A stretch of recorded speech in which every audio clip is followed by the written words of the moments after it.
Good evening, ladies and gentlemen, and today, since there's no real new event quest, we're going to take a look at Arc-Tempered Jin Dahaad, whom was released. So first, let's take a look at the armor.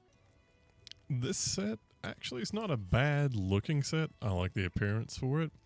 And each piece is actually a decent piece of gear. I can definitely see this being worked into the meta builds for a couple different armor sets, even with the Gogma stuff coming out. The only problem really with the Dahaad set is it'll be mostly about, do you need to favor those equipment skills? Do you need the different slots? Because it seems to me a lot of the comparisons that I was looking at, the gem slots usually made it slightly weaker than the alternatives for it. And the set bonus for Jin Dahaad is just not that appealing, because the only blight that you can really consistently inflict on yourself is Frenzy, and which I guess you could mix and match Dahaad with Gore Magala set and get Frenzy and cleared. I don't know. I've never tested this. Does anyone know if Frenzy being cleared actually counts as clearing a blight and then triggers the Dahaad bonus? Because if it did, it seems like those two would stack up well. But yet again, I don't really normally theory craft armor, so I'm not the best person to look to for this. But just from what little bit of knowledge I have, it does look like it will make some good alternate pieces for a few different sets out there. So not a bad armor set. The Palico, of course, I always like to showcase the gear, even though it doesn't make a little bit of, or that much of a difference, because, you know, you got to dress your Palico up to go along with you. It's always a fun part of the game. Now, onto the fight. I'm just going to say right off the bat, this is probably the easiest Arc-Tempered monster that we've had. He didn't feel that different for me. So if you had trouble with Dahaad before, you'll have trouble with him now. If you didn't have trouble with him before, you won't have trouble with him now. Realistically, he hits just a little bit harder. It seemed like some of his attacks come out a little bit faster. He may chain the laser beam more than once, but compared to Gogmazios, if you've been having a simple time with Gogmazios, you're not going to have any trouble with Dahaad at all. The only problem with Dahaad is it's still the same sort of fight. He looks really cool. He hits like a truck, but it's a boring fight in my opinion. It's still a boring fight. It's a really aesthetically pleasing monster that, honestly, he's very reminiscent of the way the old Fatalis and Black Dragons used to be.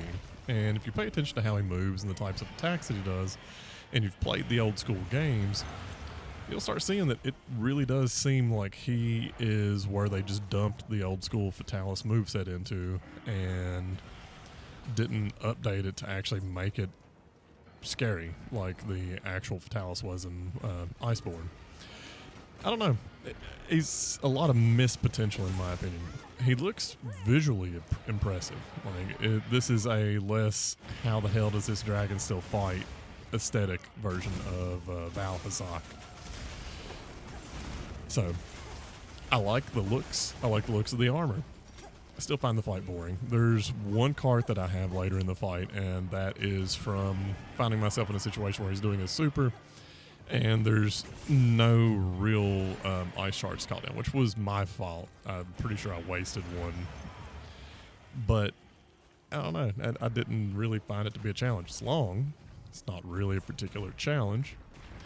It's not what I want out of this fight. It's not the sort of stage set piece type of fight that it should have been. Like having him move from arena to arena and giving him specific areas. There's a lot more they could have done with it to make it a more interesting fight.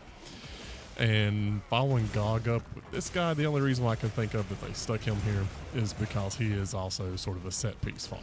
So you go into a very particular area for him and you go through different phase rotations, but without as much flair. So, I don't know. If I had probably worked on getting a fire Gogma weapon together a little bit more than what I have, like right now I'm using my dragon Gogma weapon. But if I had worked on that a little bit more, maybe he would have went down faster and it wouldn't feel quite as bad. I could see it actually improving if you could kill him quicker. But I don't know. That's just my thoughts on it. There's no other event quest popping up this week, and it doesn't look like there's anything new popping up next week either, if you're excluding challenge quests, because I don't really tend to focus on the challenge quests all that much, but there are some challenge quests coming up right now.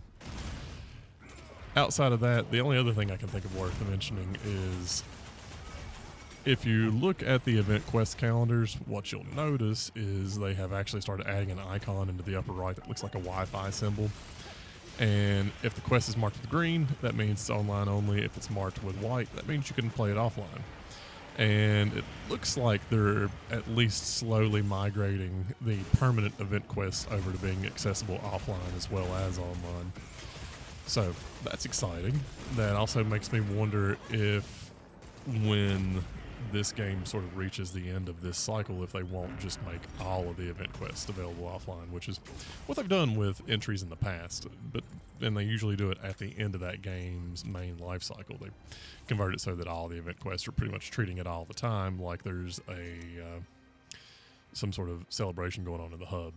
And the celebrations then become the only thing that you have to actually wait for, which, by the way, whenever they actually do switch these games to where they're no longer being actively maintained, I think that they should also switch the celebration store. They just rotate on like a, 2-week basis. Put up one for 2 weeks, rotate to the next one for 2 weeks, and just do that. That way people don't have to wait a whole year to farm up tickets if they missed one. Anyway, those are just random thoughts that really don't have anything to do with Jin Dahaad. But what can I say? To me, it's basically the same fight over again for better armor. So if you were thinking about farming up Jin Dahaad stuff, maybe take a look at the Gamma set and see if it's not better than his Alpha or Beta, which, they all serve different purposes. So I don't know. This will probably tweak the meta a little bit and fill in some holes where there might be holes from the Gogma update, things that didn't get to get updated. But we'll see. Have fun with it. It's still a new fight to do, so can't really look down on that, but we'll talk more about that in the retrospect. Anyway, that's all I'm going to say about it. There's probably another 20 minutes left in this video. Enjoy watching the fight if you want to watch it play all the way through. Otherwise, have a good holidays, and remember, if I can beat it, so can you.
to get away.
somewhere?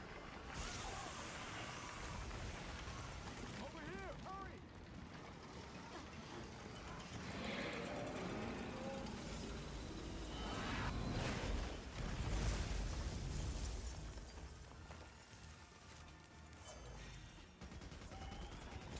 No! Get clear!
I'll be on my way.